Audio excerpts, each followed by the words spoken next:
Hey guys, Dan Redding here. If you need a new website, a logo for your business, or anything else design related, I've got you covered. My design business is called Redding Design. It's where I create everything from websites and band t-shirts to animated social media videos and more.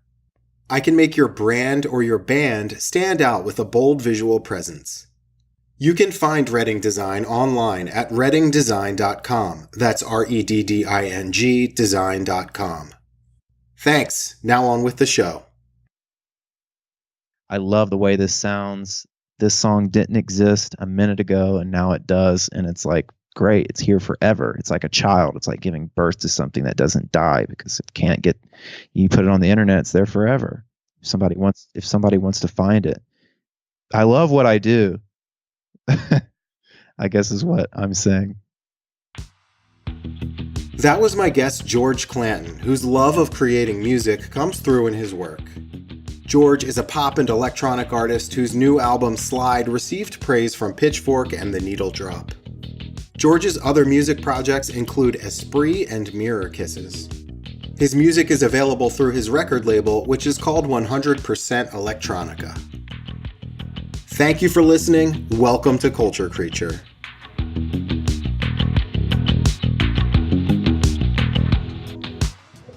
Hello. Hi, George. How's it sound? Sounds fantastic, actually. Can you hear me? I can hear you. Well, it's good to speak with you, and thank you for your time. Sure. Thank you for your your patience. Of course. My lunch went overboard. It's lunchtime here. Where are you? I'm in Los Angeles. Oh, okay. How is your stay out there going? Well, I moved out here. And Oh, you did? Yeah. It's a big improvement in quality of life. From Brooklyn? No, Where did you come from? Most recently I came from Virginia, so Okay. I moved back to Virginia after Brooklyn, but kind of kept that a secret so I wouldn't confuse anyone, since all my T-shirts say New York on them. Uh-huh. And what is it that you've been enjoying about LA?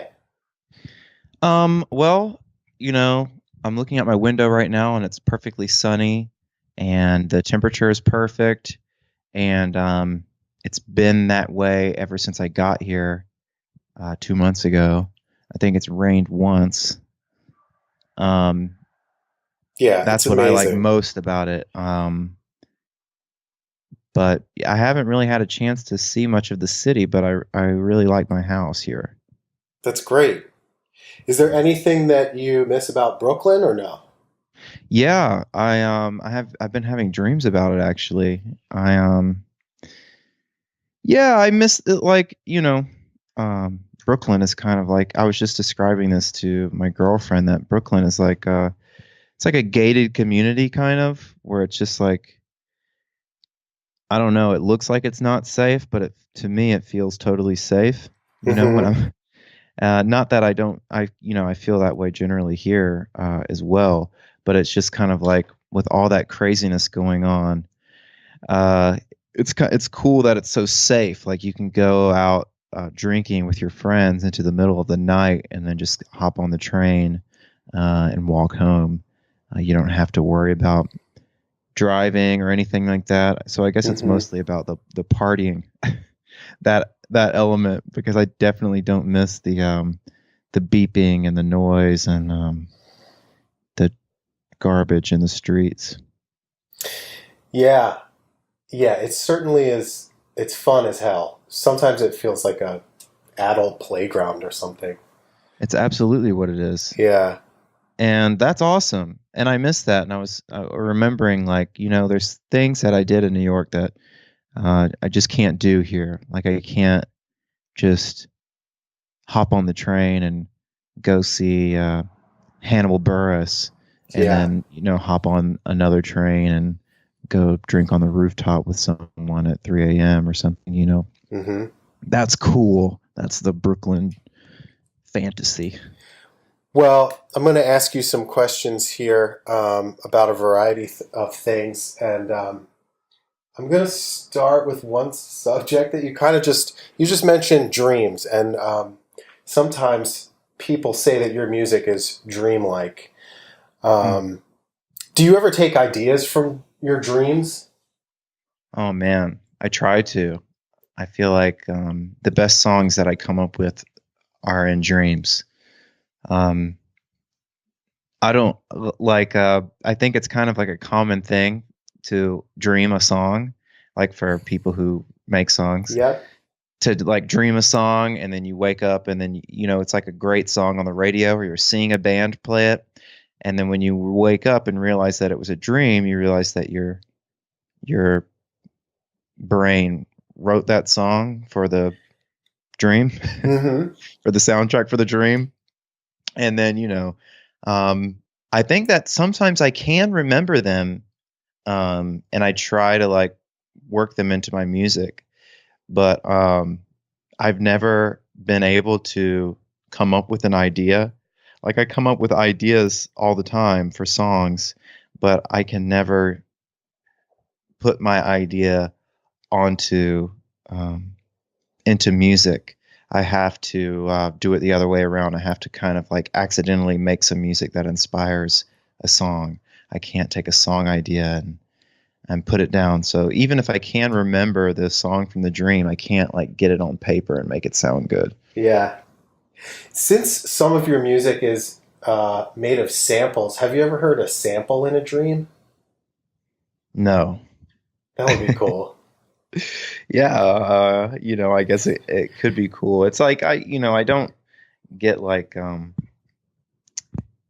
I don't know. Yeah, I guess some people probably do. Like, like I feel like where my heart is just not really in the sampling as much, Mm. despite like whatever fantasy someone wants to have about my music because that's what they like the most about it. But sometimes it's just, I'll be working on something and then a sample will pop in my head and I'll have to drop it in there. Or, particularly early on, the ESPRIT stuff was really just kind of like an experiment that I didn't know anyone would ever care about. Mm-hmm. So I was just like kind of just seeing what would happen if I slowed a song down like everybody else was doing at that time. So you use these various pseudonyms like Esprit, and until you, I think, more recently started using your name, George Clanton. Did that change, like, allow you to be honest in a new way?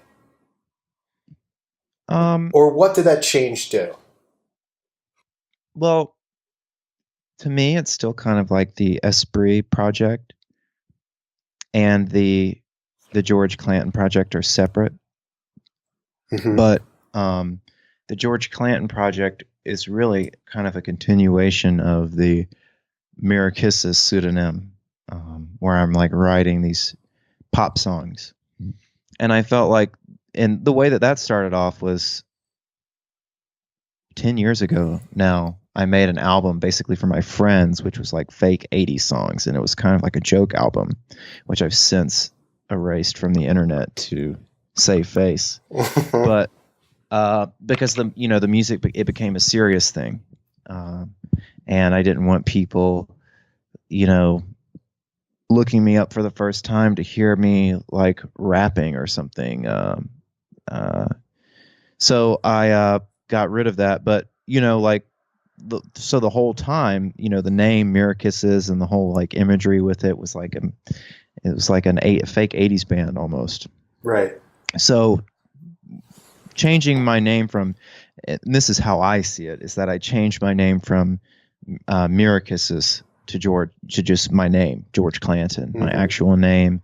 And then as a result of that, yeah, I thought that was really freeing, because I feel like at this point I'm kind of combining elements of everything that I've worked on in the past. And forgive me if I guess I'm a big time rambler when somebody starts asking me questions. So No, it's great. It's up to you to kind of keep me from going overboard or off track or something, because I might just lose what the question was entirely. But I know that the question here is, was it freeing? And the short answer is yes. I was trying to be like David Bowie with it, where I could kind of switch my sound up. between albums and still be the same person, perceived as the same person. So hopefully that trend will continue. I feel like the 2 albums that I've done are, different but the same. And for the next one, I hope that it's more interesting for me if I can just kind of like not have to sound like an expectation. Sure. Your most recent new album is Slide. Did you intend for the lyrics on that album to tell a story? No. Some people have sort of observed that, right? Yes. It happens a lot. It's like looking at a wood veneer and seeing a ghost's face in it or something. Sure. Like it's people. I think a lot about this. I think so here we come again. It's like it's hard for me to talk about this without like going full spectrum on it. I'm trying to focus my my answers to make sense. Please, you can go full spectrum. Well, I want to be interesting to the listener as well. Sure. Trying to keep it short. It's just basically like, no, I don't even like really like set out to write. Long story short, I don't set out to write songs about anything. I really just kind of freestyle words that sound good, and I don't think about it as I'm singing them. I'll get the microphone and I'll start singing, and it's unbelievable. Like the song is about 80% written from that, initial inspiration when I'm just singing along with it, and I have no concept of what the song is about, and then I'll go back and listen, and just from the vagaries of the lyrics, I can kind of decide what the song is about, and then fill in that missing 20% with things that kind of make sense, that tie the nonsense together and make it make sense. Yeah. Like for It Makes the Babies Want to Cry, I just thought that those words together sounded like a pop song, and then I just tried to make it work after that. So with this, like, most of the songs are kind of like, in hindsight, after having written them, I guess just because it's the easiest thing to do, is that they're, about like yearning, like kind of like a in-between emotion of like, it's not like heartbreak and it's not love, but it's just kind of like, a more realistic, like confused emotion. And that makes it easier to write for too. And it's like so loose. It's just writing things that come to my mind, really. So what's it like when, the audience like projects all their own different interpretations onto your work? I think it's fine. I think it's totally a good thing, because ultimately, like, people aren't going to be predisposed to listen to a song and then interpret the lyrics as something that they can't relate to. They're going to make it make sense to them. So that's what's happening when that happens, So if they think that the song is telling a story that mirrors their life, that's great. I think in the second Seal album, Seal Kiss from a Rose, on his second album liner notes, he was like, said something about, and this is actually like a memory from like 20 years ago. I'm trying to bring this up because I don't actually have the CD. I haven't had the CD since I was a kid. But I think it said something like, and I hope it does because it stuck with me. So I hope I didn't just make this up, but I think it says something like, I don't include the lyrics to my songs in the liner notes because what the songs are about, or whatever the listener decides that they're about. Sure. I don't want to impose my meaning onto the songs because they're about whatever the listener thinks. So I think about that, when I'm writing.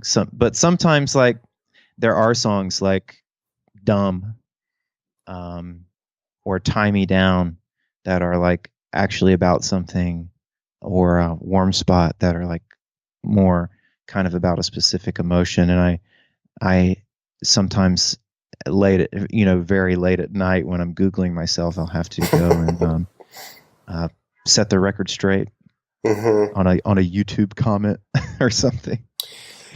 So you said you're not super interested in sampling, I guess that's like a core part of what you do. How many musical instruments do you play? Many and none. So I'm not good at anything. I don't know what the letters are on the keys, like to a keyboard. I do know what the letters are on a guitar, like E, A, D, G, B, E, but I can't find middle C on a keyboard. I don't know where it is. So I just kind of move my fingers around and listen for it. If you listen to my music with that in mind, you can hear that everything it's just kind of a combo of a lot of simple melodies. So it'll be a simple melody with another simple melody layered over top of it with, maybe a third if I'm feeling like a genius that day. Just three or four notes at a time, because that's really all that I'm capable of. But I tend to enjoy music that's simpler, to listen to. So it only makes sense that I would be making simple music. Mm-hmm. I've had like so many different genres and styles of musicians on the podcast, and sometimes I notice things that unite different artists, and it seems like your career is like very DIY, and Yeah. I'm fascinated by DIY, and of course my whole podcast, everything's DIY. Yeah. Do you sort of like envision, now that you're like growing and the audience is growing, do you sort of envision like where you want it to go? Like, for example, like if you had $1 million to put on a stage show, like a George Clanton live performance, like, do you ever envision what a bigger production would be like? Yeah. But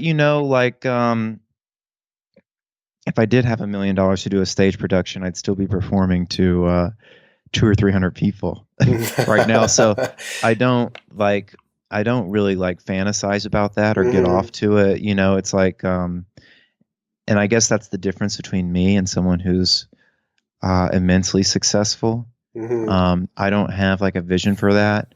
I just kind of like, I feel like, a regular person, and I think I conduct myself in that manner. Of course. Unfortunately, I want to be, Post Malone, but I'm just not. That's not my personality, I guess. So I never will be. But yeah, I'm always incrementally imagining, maybe not the $1 million plan, but the what comes next. Now that the stages are bigger, how am I going to get a bigger stage? So, now I always play with these lights behind me. Yeah. Maybe you've seen them. I have. So I just got bigger, brighter lights. I haven't played a show with them yet, but I just did that, this month. George, was there a moment when you decided that a music career was like going to be your path? I guess when I started making good money. I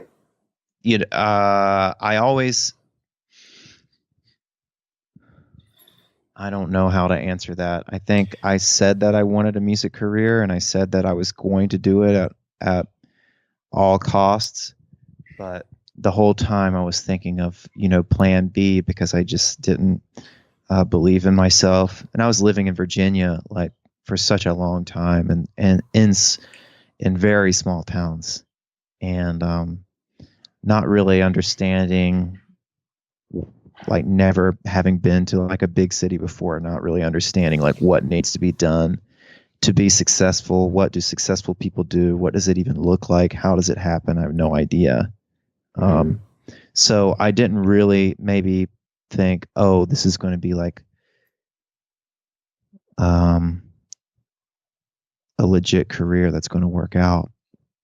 When did you write your first song?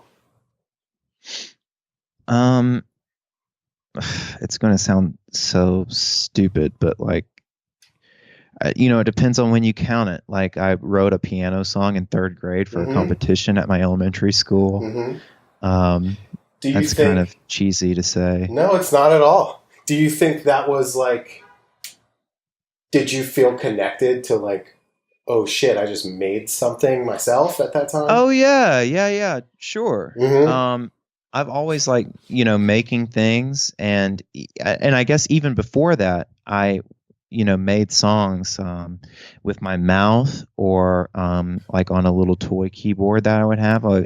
I've always like played by ear and would make simple melodies, but that was the first time that I like recorded and transcribed the music, because it was part of the competition. And I guess it was cool. There was like a tape of it, and adults had to listen to it and like smile and nod like it was like a 3rd grader could write a song and it would be good. But I enjoyed that, sure. I want to do a segment of the show called Culture Questions. Okay. And I thought right away that you would be probably a good person to talk about music and movies with. You've got me so wrong. Really? Yeah. I don't know anything about music or movies. All right, well, let's see about that. Let's do it. Maybe you'll hit something I'm familiar with. Well, it's certainly not a quiz insofar as there's no right or wrong answers. Who was the first musician you were obsessed with as a kid? Michael Jackson. That's, I mean, if I'm going to say the word obsessed loosely, I think that would be it. Just because, like, I think my mom bought the Dangerous cassette, and I just would listen to that. That was around preschool time for me, I think, and I would listen to that a lot, and I would try to. I don't know. I guess we didn't have cable, but I guess Michael Jackson was just on TV all the time back then or something, because he was such a, like, it was different than it is now. Like, Michael Jackson was like, he was ubiquitous. Yeah, he's like the most, like, more famous than Jesus or something like that. Like, he's just everywhere. So I would try to. I have video of me actually. Shit, I've like for years I've been meaning to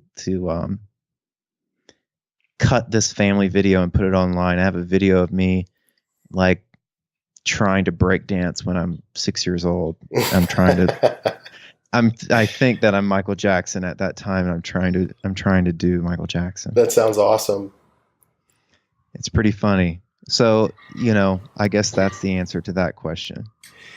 He still is so fascinating. I wish that someone would write like the ultimate biography of him, that like there's so much light and so much dark in his story, and it's almost like hard to believe. It's such an insane story, his life.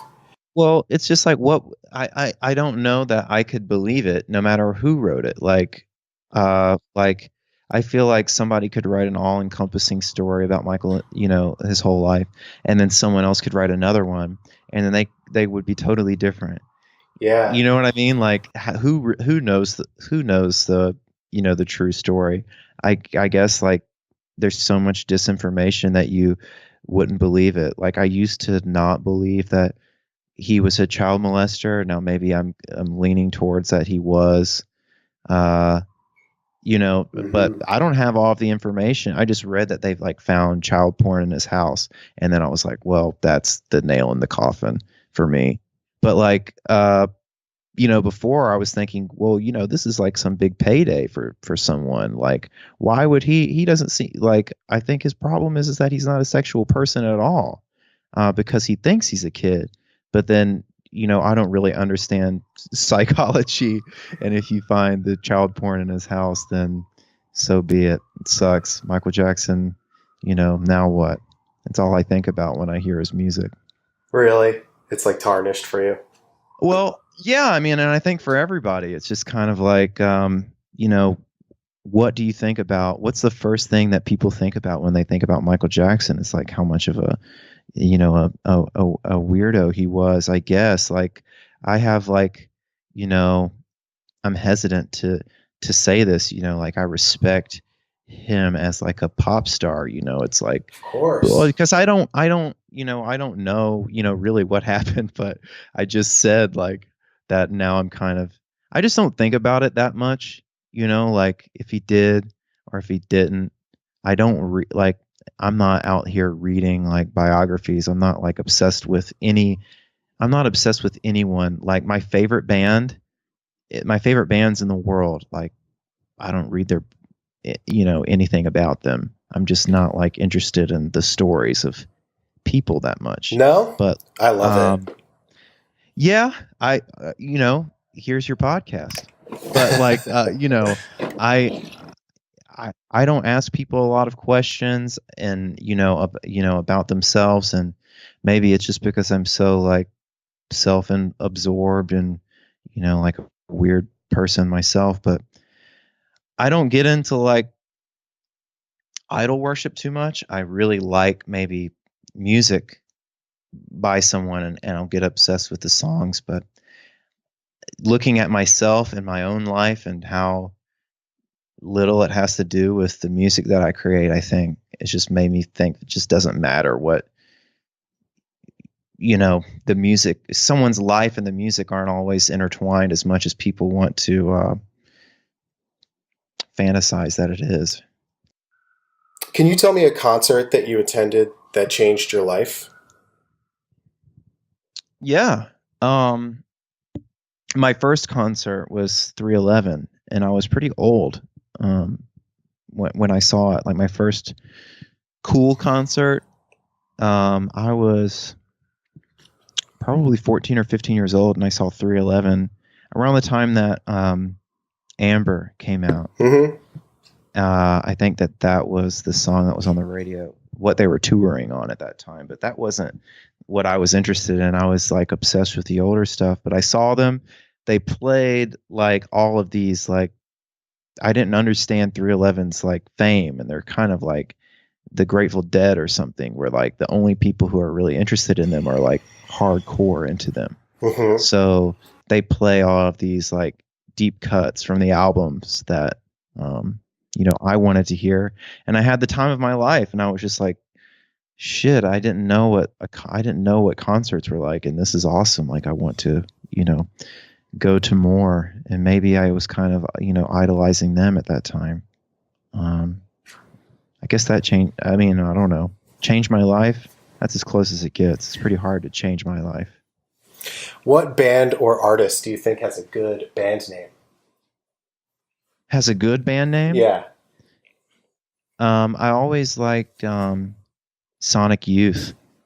Yeah. And I think like as they got older, I liked it even more. Mm-hmm.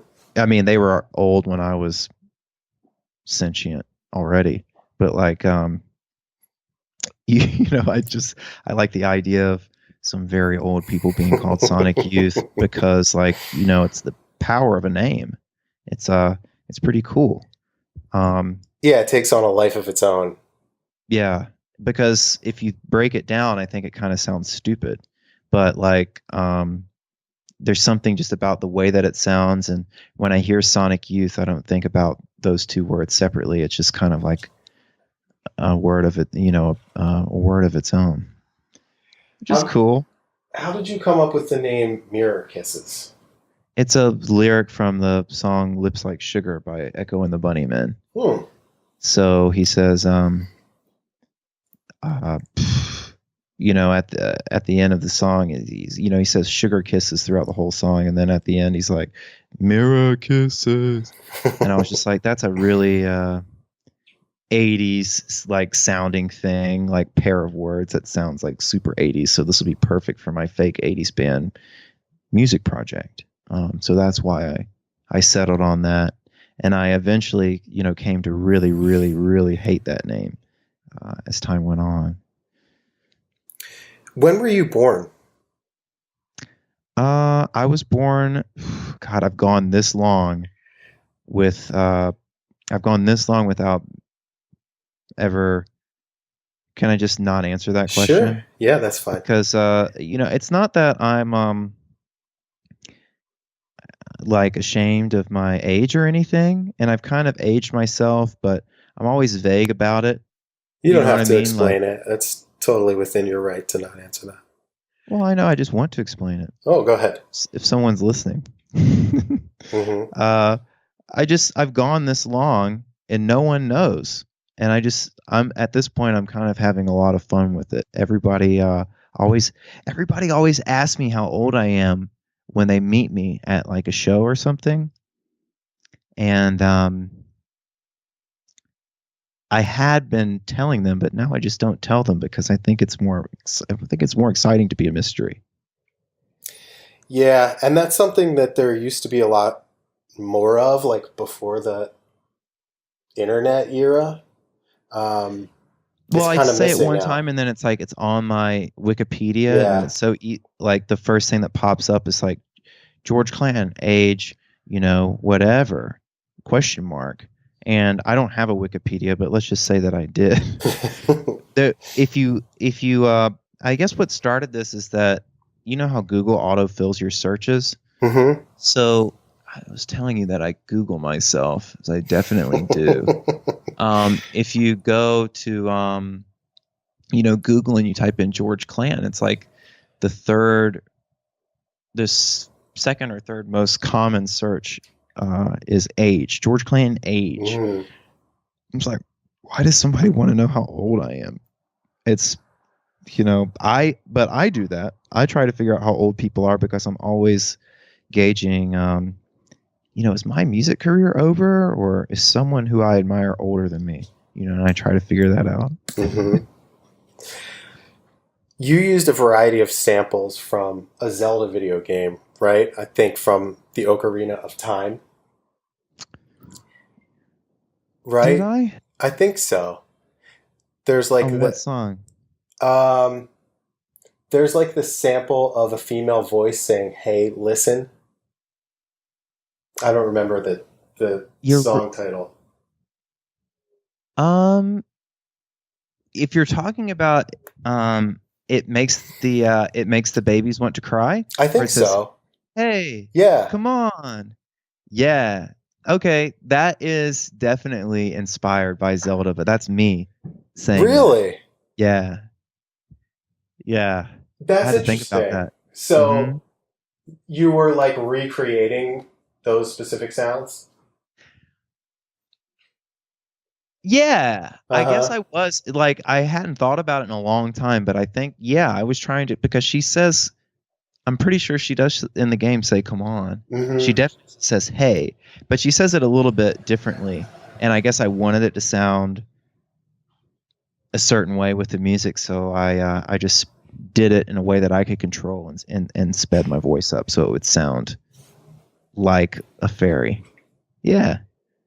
So like first of all, do you have to like, if you think of a sound that you want to use or sample or reference or whatever, to what extent do you have to like make it your own? Or to what extent is that a concern for you? None. So if I'm using the sample, which like I really try not to do anymore because for legal implications. Right. Uh, and I'm in a transitional period of kind of redacting the older stuff. Mm. Uh, but like 100% electronica, 200% electronica and slide are all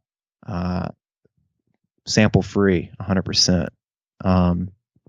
Now, live, I might put samples in back into the music, because I'm in a live setting and I can do whatever I want. There's no like, you can't sue someone for putting a sample in their live show.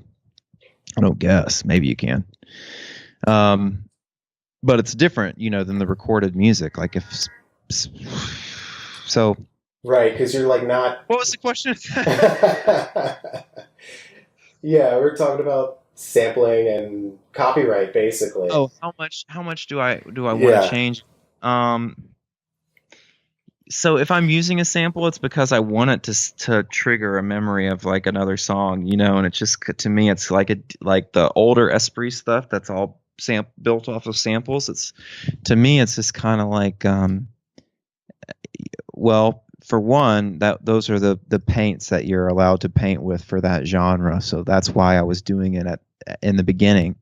Also, like I guess I had wanted to experiment with samples, and then so that was an opportunity to do it anonymously and just see what people thought, and they liked it, so I de-anonymized myself, and I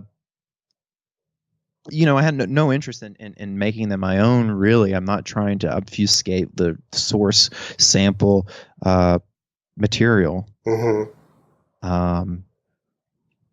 So, when I'm doing it, I'm approaching it, I guess, in the mindset more of like a DJ mix. I'm not really, that's why I'm not so interested in it, is because I don't really consider that stuff my music. And I don't want to feel like I'm discrediting people who make their music, and their ultimate art form is from manipulating samples, because I like that kind of music. But just for me, the real challenge, it's a personal challenge. I'm intrinsically motivated to make songs from scratch, and that's what fulfills me the most. Whether people appreciate those songs more or less, is not really my concern. I'm doing it primarily for me. Can you tell me a musical skill that you don't have and wish that you did? Yeah, I wish that I could. There's so many. Just, I could go on and on. I wish I could play the piano. I wish that I could take those musical ideas that I come up with in my head and put them down in the studio. I wish I was more open to collaborating creatively with other people. I wish that I could work faster. I wish that I could write songs easier, like some people can do. Like, I feel like I write good songs, but I write a lot of bad ones too, and they never see the light of day. Like, I wish, I wish that everything was just a little bit easier for me, because when it's hitting, it's so much fun. It's an exhilarating adrenaline rush, but it's so rare for me to be hitting on something. It takes me a long time to make music. When you do I have a get, lot of music at this point, for so yeah, long. when you do get that adrenaline rush, does that come most when you're writing or performing or something else? When do you feel that most?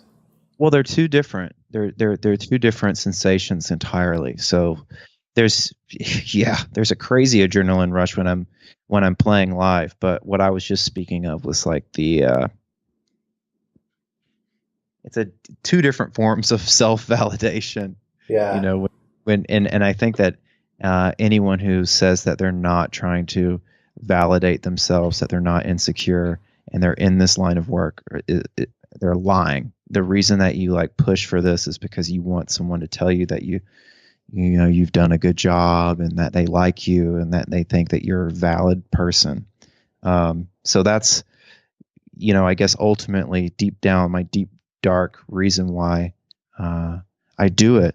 And so in front of the crowd, if they're feeding me that back and they're saying, woo, that's great. I'm like, yes, like I, I'm doing something, I'm doing it right, and I'm good at this, and it's unexplainable what it feels like for strangers to be singing your songs. Like I can't imagine what Yeah. Kanye West is fucking sane. I'm sure he is. Like if I was in the same position as he is, I would be way crazier than him, I'm sure. I mean, people don't give celebrities any leeway. It's ridiculous. Like, uh, I am such a like nobody, and it's really hard for me to, um, keep my head on straight. I just feel like I'm working constantly, and everything is a big deal. But I come out with a new T-shirt, and I sell 100 T-shirts. That's like a huge deal for me. Whereas Kanye West, he comes out with a tennis shoe and makes $1 billion. Like, uh, I feel sorry for him. Like how heavy duty his life must be. I mean, I don't feel sorry for him that he's a billionaire and that I don't agree with the things that he says. But like, I feel sorry for him. I feel sorry for anyone who's like going crazy because people are staring at them all the time. It's like must be hard. I don't know why I got into that. Oh, right. Well, it's an adrenaline rush to be in front of those people, and it's awesome. It's great. And this my tiny little small scale, it's big to me because I've been doing it for so long, and now that there's more people, it's like I can really feel it. I can really feel. I feel like I appreciate the people more because I've worked so long for it. So if I'm playing in front of 200 people, that's nothing to serious artists that most people are interested in, but to me that's incredible and I love it. There's nothing like it. And then when you're making music, it's a different kind of like personal validation. Like, yes, I've still got it. I love the way this sounds. This song didn't exist a minute ago and now it does, and it's like great. It's here forever. It's like a child. It's like giving birth to something that doesn't die because it can't get. You put it on the internet, it's there forever. If somebody wants to find it, um, I love what I do. I guess is what I'm saying. If that's not the answer to the question, but No, it I know is. the answer is in there somewhere. It's so cool. Any kind of like self-made music career or any creative career where where you're your own boss and doing your own thing, is so cool to me. And that's another thing that you know this podcast has kind of been about. Is like hearing about what those journeys are like.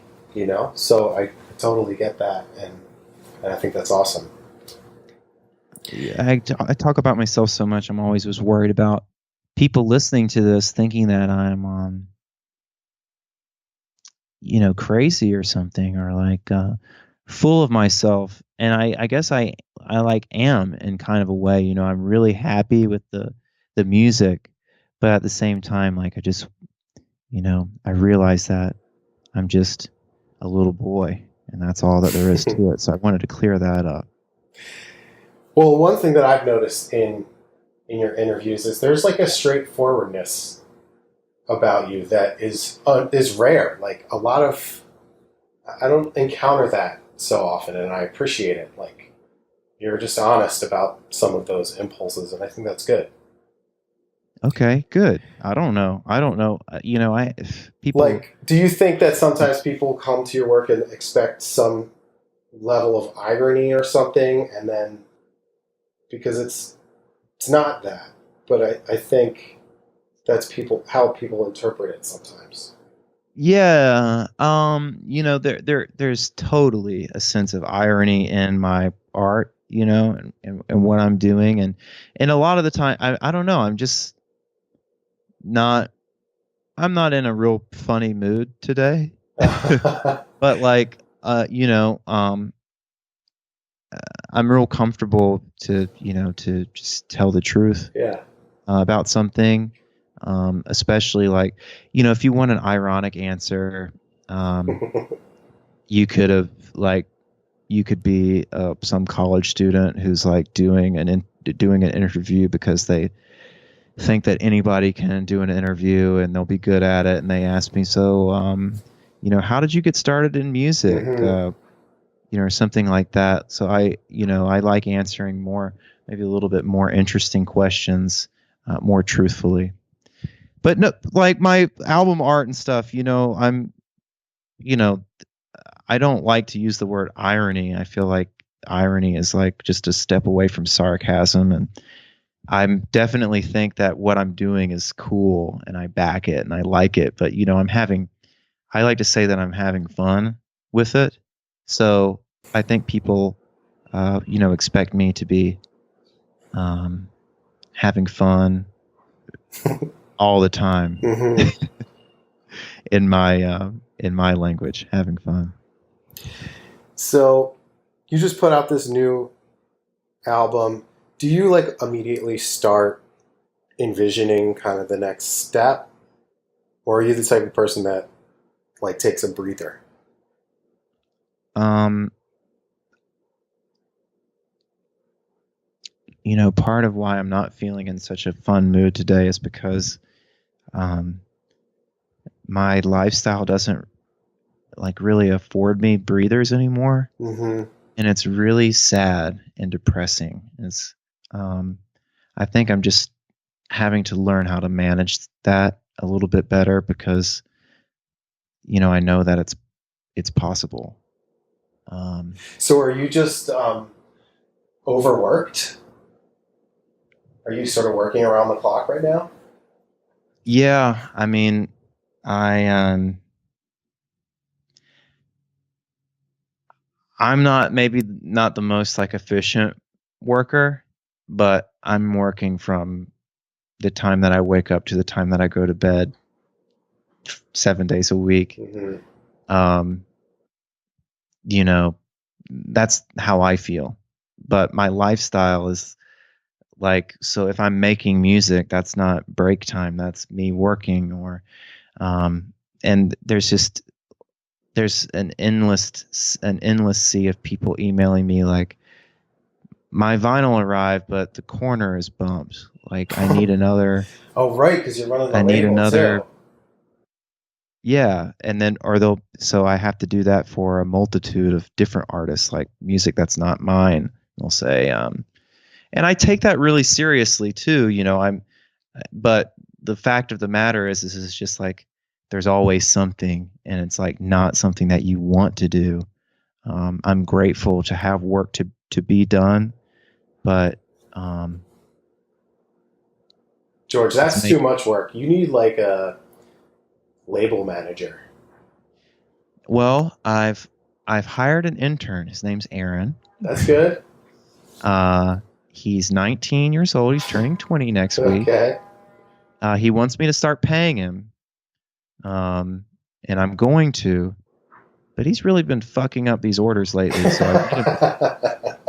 I told him that he's going to have to like cut back on his weed consumption, Yeah. or switch to only ambient music. No more Red Hot Chili Peppers. He's listened to a lot of Chili Peppers Well, in the you are in office. LA now, Yeah. Yes, I just the realized city that of connection. angels. Like, yeah, I've been hearing a lot of Red Hot Chili. They really rep Red Hot Chili Peppers here, I think. Yeah, that's one of the big drawbacks.